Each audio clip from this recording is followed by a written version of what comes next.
मुस्लिम communities के लोग वहाँ पे गैदर हुए और उनमें जो एक आपसी तनाव का माहौल देखने को मिला। हमारी पुलिस और एडमिनिस्ट्रेटिव ऑफिसर्स वहाँ पे समय रहते पहुँचे और उसमें जो मेजर डैमेज थी उसको बचाया गया। फिर भी दोनों पक्षों की तरफ से पथराव किया गया और कुछ दुकानों को भी जलाया गया और कुछ व्हीकल्स को भी टॉर्च किया गया। लेकिन शाम को 8, साढ़े 8, 9 बजे तक आते आते सिचुएशन पे कंट्रोल पा लिया गया था और जो सोहना की घटना है उसमें कुल 5 व्हीकल जो हैं वो जले हैं और 3 दुकानें जलने की बात सामने आई है। रात को हमने जैसे ही सिचुएशन पे कंट्रोल हुआ तो एक तो फायर टेंडर से सारी के सारी शॉप्स और व्हीकल्स जो जली हुई थी उनकी आग बुझाई गई और जितने भी ऐसे व्हीकल्स सड़क पे लाइन थे वो रात भर में क्रेन्स और हाइड्रा की हेल्प से उनको एक तरफ ले जाया गया। उनकी पहचान शिनाख्त कर ली गई है, उसकी रिपोर्ट भी सरकार के पास भेजी गई है और गवर्नमेंट की तरफ से घोषणा की गई है कि जिन भी लोगों की संपत्ति का प्रॉपर्टी का नुकसान हुआ या जो लोग इंजर्ड हुए हैं जिनकी डेथ हुई है उनको सरकार मुआवजा देगी। तो उस बारे में भी सरकार के पास हमने रिपोर्ट भेजने का काम कर रहे हैं, रिपोर्ट बनाई जा रही है। पैरेलली कल हमने सेक्शन 144 भी लगा दी थी क्योंकि जैसे ही नूंह के इंसिडेंट का पता चला तो हमें अंदेशा था कि गुरुग्राम में भी इसका स्पिल ओवर आ सकता है और इसके देखते हुए 5 या 5 से ज़्यादा लोगों की गैदरिंग जो कोई अनलॉफुल कॉज के लिए हो और वेपन्स के साथ हो उसको प्रोहिबिट कर दिया गया था।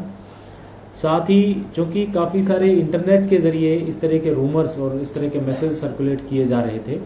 तो हमने सोहना में, मानेसर में और पटौदी में 3 कस्बों में इंटरनेट सुविधाएं भी बंद कर दी हैं और वो अगले ऑर्डर्स तक बंद रहेंगी। एक बार सिचुएशन जब इम्प्रूव होंगी तो उनको फर्दर रिस्टोर किया जाएगा।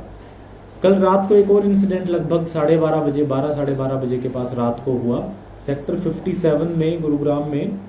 एक मस्जिद में के एक हिस्से में आग लगाई गई। हालांकि फायर टेंडर्स के जरिए वो आग जो है वो बुझा ली गई थी और बहुत कोई मेजर डैमेज उसमें नहीं हुआ। जो मस्जिद थी वो अंडर कंस्ट्रक्शन थी, लेकिन वहाँ पे जो कुछ अनरूली एलिमेंट्स ने जब हमला किया और उनके पास वेपन्स भी थे तो वहाँ पे मस्जिद में जो एक इंडिविजुअल जो थे उनको फायर इंसिडेंट से उनकी फायरिंग से उनकी बुलेट इंजरी से मौत हुई है, मृत्यु हुई है। और जो दूसरे इंडिविजुअल थे वहाँ पे उनकी आग लगने से उनको जो चोटें आई, इंजरीज हुई, उसको लेकर के उनको अस्पताल में भर्ती कराया गया है। इस सिलसिले में पुलिस के द्वारा कुछ लोगों की पहचान की गई है और 5 लोगों को राउंड अप भी किया गया है। बाकी लोगों के पर भी दबिश दी जा रही है और वहाँ पे सिचुएशन, मैंने आज अभी दोपहर में ही वो साइट विजिट की है, सिचुएशन अभी पीसफुल है और नॉर्मल है। सोहना में आज सुबह फिर हमने जो दोनों समुदाय हैं, हिंदू और मुस्लिम समुदाय, उनके जो मुख्य लोग हैं, मेन जो उनके लीडर्स हैं, उनके साथ एक बैठक की, पीस कमेटी की मीटिंग की। उसमें हमारे दोनों पक्षों के लोगों के साथ साथ वहाँ के जो पॉलिटिकल लीडर्स हैं, एमएलए हैं, वो भी वहाँ पे मौजूद रहे और दोनों पक्षों से हमने शांति की अपील की है और सब ने सहमति जताई कि वो प्रशासन का इसमें सहयोग करेंगे और इस तरह का कोई भी अनरूली एलिमेंट चाहे किसी भी कम्युनिटी का हो, अगर कोई ऐसे प्रयास करता है तो उसकी सूचना हमें देंगे। सोहना में काफ़ी हद तक जो नॉर्मल सी रिस्टोर हो गई है और मार्केट वगैरह भी वहाँ पे खोल दिए गए हैं। हमने एक फ्लैग मार्च भी वहाँ पे किया और वहाँ जो है यातायात वगैरह और बाकी चीज़ें अब नॉर्मलाइज हो गई हैं और हमें उम्मीद है कि आगे भी इसी प्रकार से सिचुएशन नॉर्मल रहेगी। कुछ सोशल मीडिया सर्कल्स पे रूमर्स और फेक मैसेजेस जो है वो सामने आ रहे हैं, जो एक तो बहुत सारी जो जितनी भी इसमें डैमेज हुई है उसको बहुत बढ़ा चढ़ा के बता रहे हैं, या कुछ लोग अपने आप को किसी एक पर्टिकुलर कम्युनिटी की तरफ से बताते हुए क्लेम कर रहे हैं और उकसा रहे हैं लोगों को कि भाई आप बड़ी संख्या में एकत्रित हों, हमें बदला लेना है। इस तरह की खबरें भी हमारे पास आई हैं। तो जो हमारा आईटी सेल है उस पर नज़र रखे हुए और जो ऐसे सब एलिमेंट्स हैं इनके खिलाफ क्रिमिनल केस दर्ज किए जाएंगे और सख्त कार्रवाई की जाएगी। मेरा सबसे यही आग्रह रहेगा, रिक्वेस्ट रहेगी कि अफवाहों से बिल्कुल ध्यान ना दें, क्योंकि ऐसी सिचुएशन में पर्टिकुलरली जब कम्युनल टेंशन्स होती हैं तो अफवाहें बड़ा एक रोल अदा करती हैं। अगर बहुत ज़्यादा अफवाहें, गलत अफवाहें चलाई जाएँ तो उससे हिंसा जो है, वायलेंस है, वो और ज़्यादा भड़क सकती है।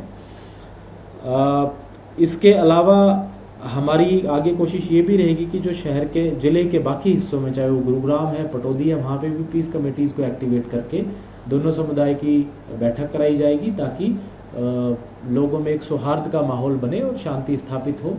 कुछ कुछ जगह अभी भी आज दिन में मोबिलाइजेशन का, लोग इकट्ठे होने का जो है खबर मिली है, लेकिन हमारी जो पुलिस फोर्सेज हैं वो वहाँ जा कर के और सिचुएशन को कंट्रोल कर रही है।